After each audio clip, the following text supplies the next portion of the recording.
Chers amis, il est arrivé le temps des vacances, des grandes vacances. Il est arrivé le moment où nos enfants vont cesser d'aller en classe. Et je sais qu'il y a beaucoup d'entre vous qui attendaient ce temps avec beaucoup d'impatience. Je sais que tu es peut-être déjà en train de planifier, de chiffrer les petites filles. Parce qu'à foison dans ton quartier, il y en aura.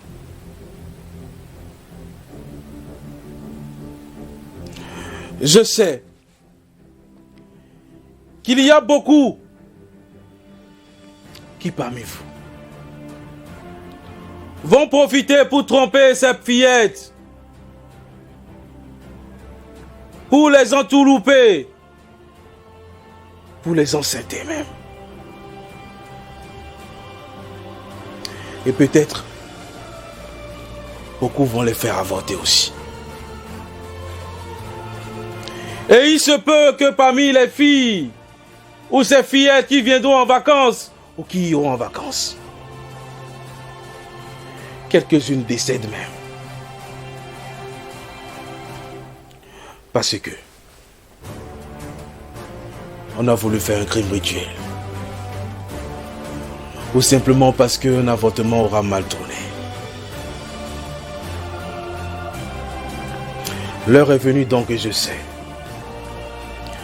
qu'il y a des gens qui planifient secrètement des choses, qui attendent que les naïvetés de ces fillettes qui vont bander nos rues, nos quartiers, puissent faire des victimes.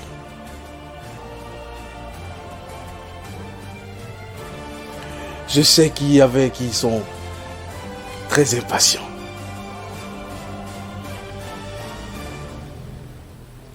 Je sais aussi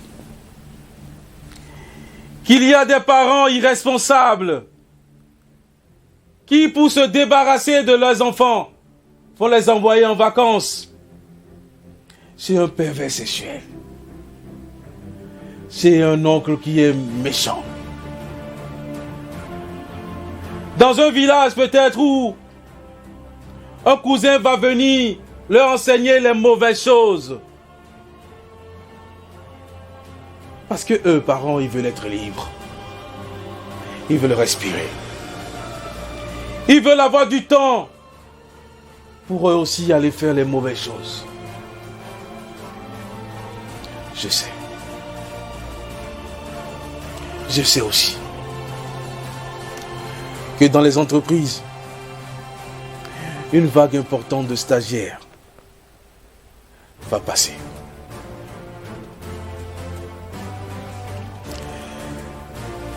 Et que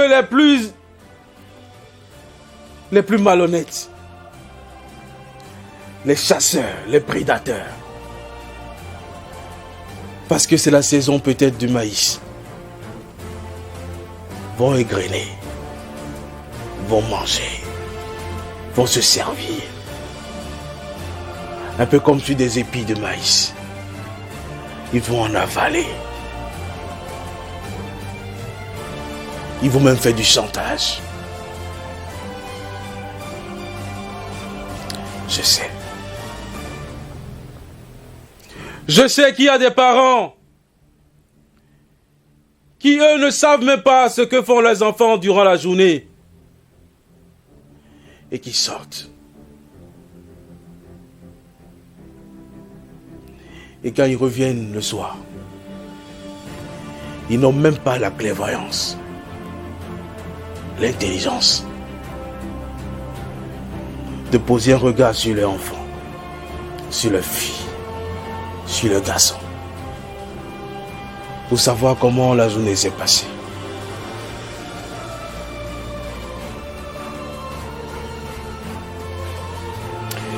Et après tout ça, chers amis, nous allons incriminer la société. Nous allons nous plaindre. Nous allons pleurer quand on va découvrir une fille, une femme, sans ses organes. Quand on va nous raconter, par exemple, qu'une fillette de 6 ans a été retrouvée avec un pervers de 45 ans, on va s'en offusquer. Alors que c'est nous-mêmes qui avons tort.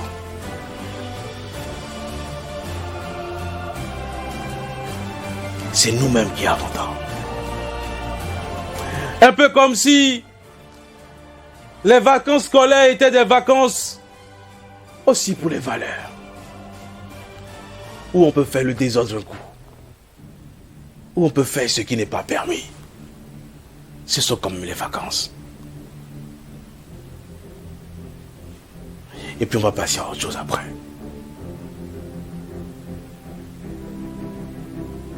Chers amis,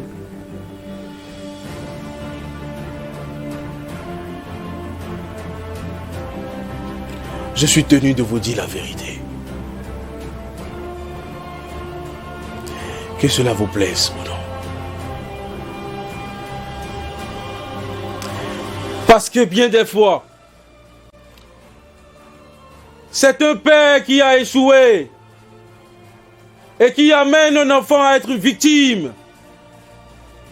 C'est une mère qui n'a pas été là et qui a permis que le pire arrive.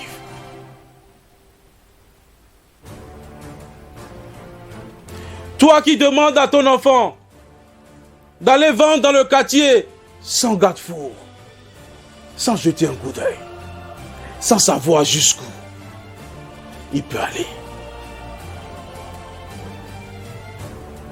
Doit-on te dire encore aujourd'hui? Est-il nécessaire de te dire aujourd'hui que le monde dans lequel nous vivons est totalement sauvage et qu'il est l'apanage des plus violents, de ceux qui détruisent, et que ceux qui construisent de plus en plus sont en minorité? Et pourquoi tu ne protèges pas ta famille? Et pourquoi tu ne protèges pas ta fille? Pourquoi tu ne protèges pas ton garçon? Pourquoi tu laisses la porte ouverte pour que s'introduisent dans ta maison des gens qui n'en valent pas la peine, des méchants qui n'attendent que ça, qui n'attendent que des petites proies pour se régaler? Alors vas-tu me dire peut-être que ton boulot est plus important et à moi de te dire de choisir entre ta fille et ton boulot, entre ton garçon et ton argent.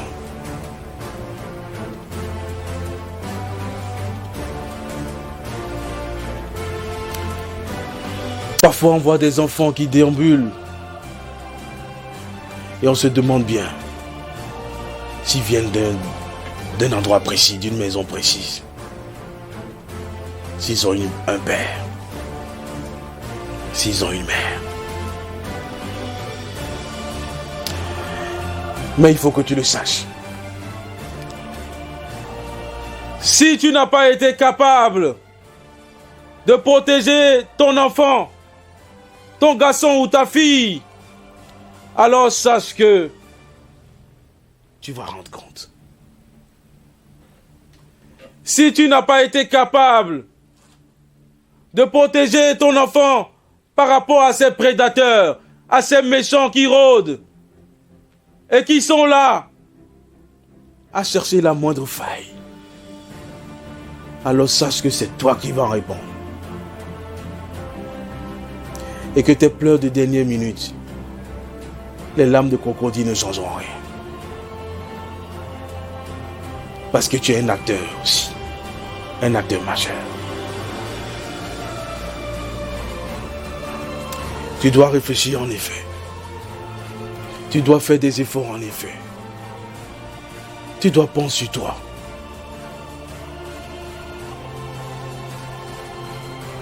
De préserver. De garder en sécurité. Tous ceux qui sont proches de toi. Et si ça n'est pas le cas, si tu es dans cette naïveté, des gens qui pensent que ça n'arrive qu'aux autres, qu'il ne faut pas être pessimiste dans la vie et qu'il faille laisser les enfants se débrouiller tout seuls. Alors, le futur le dira. Et je n'ai pas à le prédire à ta place. Mais il n'est pas utile que je passe sous silence tous ces gens qui pensent qu'ils sont intouchables, qui sont trop forts,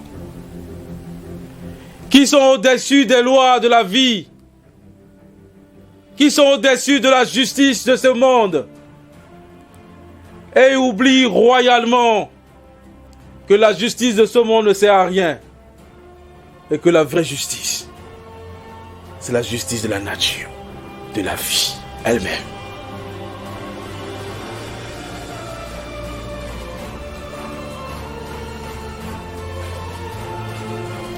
Tu vas harceler une stagiaire aujourd'hui. Mais ce que tu ignores, c'est que ta fille sera aussi stagiaire un jour. Tu vas détruire l'enfant d'autrui aujourd'hui. Mais ce que tu ignores, c'est que toi aussi tu as un enfant.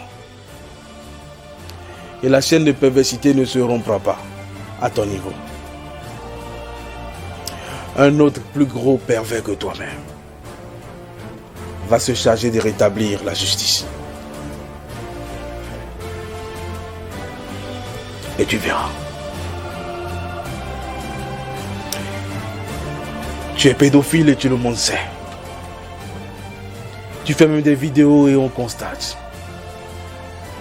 Tu filmes. Et tu as même les trônes de chasse.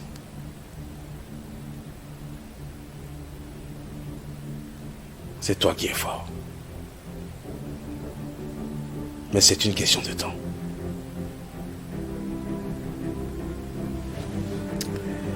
L'âme qui est sans défense, l'âme qui ne peut pas résister devant ta carrure, devant la force de tes muscles, cette petite âme innocente qui ne peut pas se défendre, a une défense que tu ignores et que tu auras le temps d'apprécier avec le temps. Ça ne sont pas des menaces, il faut que tu le saches.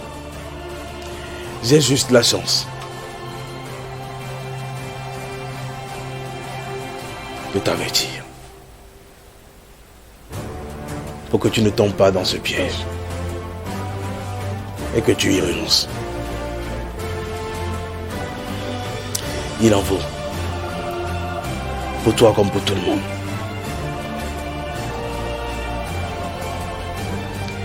Ça n'est pas facile, je sais. Ça n'est même pas évident, je sais. Parce que bien des fois, c'est en association que cela se fait. C'est peut-être une injonction dans une confrérie. Et vous savez, ceux qui n'ont jamais planifié un jour d'être grand, d'être fort, d'avoir beaucoup d'argent, le jour il commence par se sentir grand, important. Ils font subir à tout le monde leur déshydratat.